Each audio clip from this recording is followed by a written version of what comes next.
जिंदगी भी अजीब तरह से हमें टेस्ट करती है। जब आपको लगता है कि सब कुछ सॉर्टेड है, तभी वह कुछ अनएक्सपेक्टेड कर देती है। इनोवेट सॉल्यूशंस पीवी टेल्टेड में मैं फाइनली कंफर्टेबल था। अब मैं वह नर्वस फ्रेशर नहीं था। मैं समीर था, जिस पर सब डिपेंड करते थे। मेरा काम बोलता था। मेरे बॉस मिस्टर शर्मा ने भी मुझे कभी कभी अप्रूविंग नोट दिया। मैं स्लो और स्टडी अप्रोच में बिलीव करता था। यह मेरे लिए हमेशा काम किया था। लेकिन नोटिस होना एक डबल एज्ड तलवार है। आपको अच्छा फील होता है, लेकिन आप रडार पर भी आ जाते हैं। अचानक आप बेंचमार्क बन जाते हैं। टारगेट। मैं स्पॉटलाइट एंजॉय कर रहा था, ये रियलाइज के बिना कि इसने मुझे किसी और के लिए एक आसान टारगेट बना दिया था। मेरी फिलॉसफी सिंपल थी, अपना काम अच्छे से करो और रिवॉर्ड्स अपने आप मिलेंगे। मैं ऑफिस पॉलिटिक्स में नहीं था। मेरी डेस्क डेडलाइन के केओस में मेरा ऑर्डर का किंगडम थी। मुझे लगा कि एक रिलायबल मैराथन रनर होना काफी है।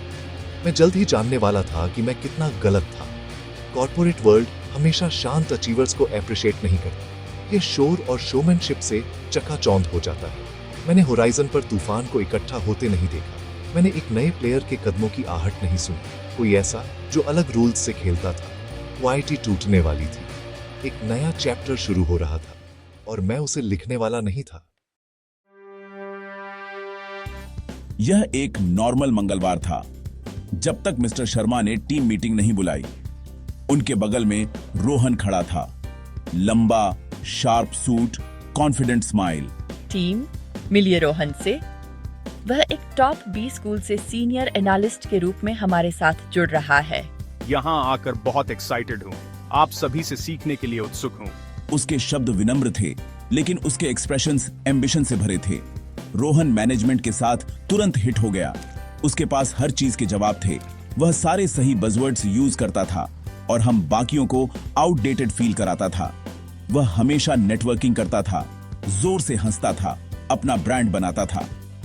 जहां मैं चुपचाप स्प्रेडशीट्स बनाता था, वहीं उसने इन्फ्लुएंस का एक साम्राज्य बना लिया था।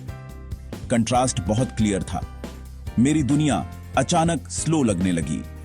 रोहन का आना सिर्फ एक नया यस्टरडे नहीं था। यह हमारे शांत ऑफिस में एक नई अग्रेसिव आइडियोलॉजी थी। रेस शुरू हो चुकी थी। ऑफिस एक अखाड़ा बन गया। रोहन और मैं मेन ग्लेडिएटर्स। मैं प्लानर था।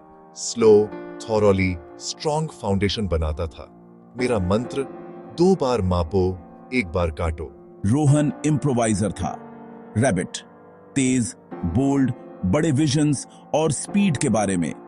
उसका मंत्र फास्टी से आगे बढ़ो और चीजें तोड़ो। समीर, तुम लॉसी एनालिसिस थॉरोली है, लेकिन हमें फास्टी से आगे बढ़ने की जरूरत है। रोहन, ग्रेट आइडियाज, लेकिन हमें समीर की डिटेल्स चाहिए। हमें एक दूसरे के खिलाफ खड़ा कर दिया गया। हर प्रोजेक्ट एक साइलेंट कंपटीशन बन गया। मुझे अपने मेथड्स पे डाउट होने लगा। फास्टी से करने की कोशिश की, लेकिन मेरा काम स्लोपी हो गया। मैं एक स्प्रिंट में मैराथन रनर था। प्रेशर बहुत ज्यादा था। ऑफिस का अखाड़ा अपना असर दिखा रहा था। हमारी राइवलरी अब सिर्फ काम के बारे में नहीं थी, यह इस बात के बारे में थी कि किसका स्टाइल वाइनेगा। टेंशन हर जगह थी। मैं उसका गेम खेलने की कोशिश करके अपना गेम हार रहा था। यह एक फ्रस्ट्रेटिंग, कंफ्यूजिंग टाइम था। ऑफिस की बातें रुकने का नाम नहीं ले रही थीं। समीर बनाम रोहन की कहानी सबसे हॉट टॉपिक थी। रोहन का प्रेजेंटेशन देखा? कितनी एनर्जी थी। समीर की रिपोर्ट में असली डेटा था दो। मुझे मेरे यस्टरडेज जज कर रहे थे, जैसे कि मैं एक रियलिटी शो में था जिसके लिए मैंने कभी साइन अप नहीं किया। फुसफुसाहटों ने 2 कैंप बना दिए। रोहन के फैंस, उसकी करिश्मा से चकाचौंध, और मेरे शांत सपोर्टर्स जो रिलायबिलिटी को वैल्यू करते थे। समीर रिलायबल है, लेकिन स्टार नहीं है। रोहन सिर्फ स्टाइल है, सब्सटेंस नहीं। समीर का काम रॉक पर बना है, रेत पर नहीं। उनका सपोर्ट कंफर्टिंग था, लेकिन मेजॉरिटी रोहन की चमक से चकाचौंध थी। प्रेशर मेरे घर तक मेरे पीछे आया।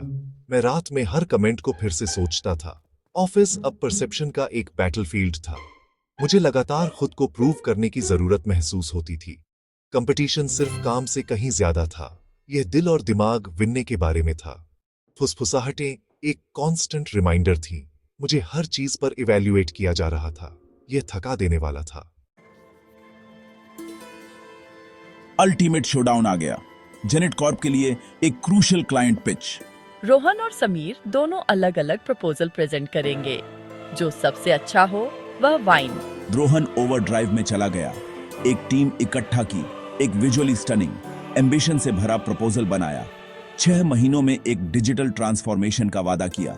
मैं अपने तरीके पर स्टक टू। मैंने जेनेट के एम्प्लॉयज से बात की, असली पेन पॉइंट्स आइडेंटिफाई किए और 18 महीनों में एक फेज्ड रियलिस्टिक प्लान प्रपोज किया। मेरी स्लाइड सिंपल थी, डेटा और एक क्लियर रोड मैप से भरी हुई थी। वह दिन आ गया। रोहन पहले गया, कॉन्फिडेंट, बोल्ड, रूम को चकाचौंध करते हुए। जेनेट टीम साफ तौर पर इम्प्रेस्ड थी। जब उसने खत्म किया तो जोरदार तालियां बजीं। मेरा हार्ट सैंक।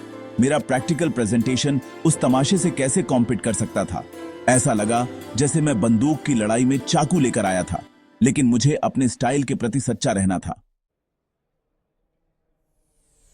जब मेरी बारी आई तो मैंने जेनेट के एक एम्प्लॉय के कोट से शुरुआत की। हमें एक नए घर की जरूरत नहीं है, बस छत की लीकिंग ठीक करनी है। मैंने उन्हें असली चैलेंजेस और अपने फेज्ड अप्रोच के बारे में बताया। मैंने चांद का वादा नहीं किया, बस एक सॉलिड, रिलायबल सिस्टम का। मैंने पूरी तरह से चेंज के रिस्क समझाए और एक रियलिस्टिक बजट और टाइमलाइन प्रेजेंट की। मेरी प्रेजेंटेशन एक बातचीत थी, परफॉर्मेंस नहीं। मेरे खत्म करने के बाद रूम शांत था, लॉस्ट इन थॉट। Q&A शुरू हुआ। रोहन, आपका विजन इंप्रेसिव है, लेकिन आपकी टाइमलाइन ऑप्टिमिस्टिक लगती है। आपकी कंटीजेंसी क्या है? हम एजाइल मेथोडोलॉजी और डायनामिक रिसोर्स एलोकेशन का उपयोग करेंगे। समीर, धीमी इवोल्यूशन के लिए क्यों सेटल हों? क्योंकि एक क्रांति अराजकता ला सकती है। मेरा लक्ष्य आपके जहाज को चलते हुए अपग्रेड करना है, न कि आपके बिजनेस को बाधित करना। हम आपके लोगों के लिए चेंज को मैनेज कर रहे हैं, न कि सिर्फ सॉफ्टवेयर डिलीवर कर रहे हैं। क्लाइंट एक दुविधा में था, चकाचौंध कर देने वाला ट्रांसफॉर्मेशन या स्टेडी इंप्रूवमेंट। क्लाइंट के फैसले का इंतजार करना बहुत मुश्किल था। ज्यादातर बेट्स रोहन पर लग रहे थे। मैंने खुद को बिजी रखने की कोशिश की, लेकिन सेल्फ डाउट क्रेप्ट इन। 2 दिन बाद मिस्टर शर्मा ने हमें कॉल्ड इन। मिस्टर शर्मा, ये रीड। ये जेनेट के सीईओ का एक ईमेल था। हमने समीर के प्रपोजल के साथ आगे बढ़ने का फैसला किया है। हमने प्रोजेक्ट जीत लिया था। ईमेल में समझाया गया, रोहन का विजन इंप्रेसिव था, लेकिन समीर की योजना ने गहरी समझ और रिस्क मिटिगेशन पर ध्यान दिखाया। स्थिरता और रियलिस्टिक एग्जीक्यूशन ने स्पीड और चमक को वन। मेरे शांत कंसिस्टेंट काम को आखिरकार पहचान मिली। बधाई हो समीर, तुम लॉसी थरलीनेस और ईमानदारी ने one the day. Rohan, great effort. अपनी स्टाइल में सब्सटेंस जोड़ो और तुम अनस्टॉपेबल हो जाओगे। यह एक शांत जीत थी, कोई जोर शोर से सेलिब्रेशन नहीं, बस पर्सनल सेटिस्फैक्शन। समीर अपने प्रति सच्चा रहा और जीत गया। कंसिस्टेंसी एक ताकत है, ईमानदारी एक रणनीति है। बाद में जैसे ही मैं पैक कर रहा था, रोहन केम ओवर। कोई स्मर्क नहीं, बस इंटीग्रिटी। बधाई हो समीर, तुम इसके हकदार थे। मैं क्लाइंट की बात सुनना भूल गया। तुमने सुना, मैंने तुमसे सीखा। मैं हैरान रह गया। मैंने उससे शुक हैंड्स, एक ट्रूस। तुम ब्रिलियंट हो रोहन। अगर हम तुम से विजन को मेरी प्लानिंग के साथ जोड़ दें तो हम अनबीटेबल हो सकते हैं। शायद तुम सही हो। कछुआ और रैबिट, शायद उन्हें मिलकर काम करना चाहिए। राइवलरी सम्मान में बदल गई। हमने कोलैबोरेट करना शुरू किया। रोहन के बोल्ड आइडियाज, मेरे प्रैक्टिकल फ्रेमवर्क्स। हम एक जबरदस्त जोड़ी बन गए। ऑफिस की फुसफुसाहटें हमारी टीम वर्क के लिए प्रशंसा में बदल गईं। कॉर्पोरेट सीढ़ी एक से ज्यादा लोगों के लिए काफी चौड़ी है। कभी कभी किसी और को ऊपर उठाने में मदद करना टॉप तक पहुंचने का सबसे तेज तरीका होता है।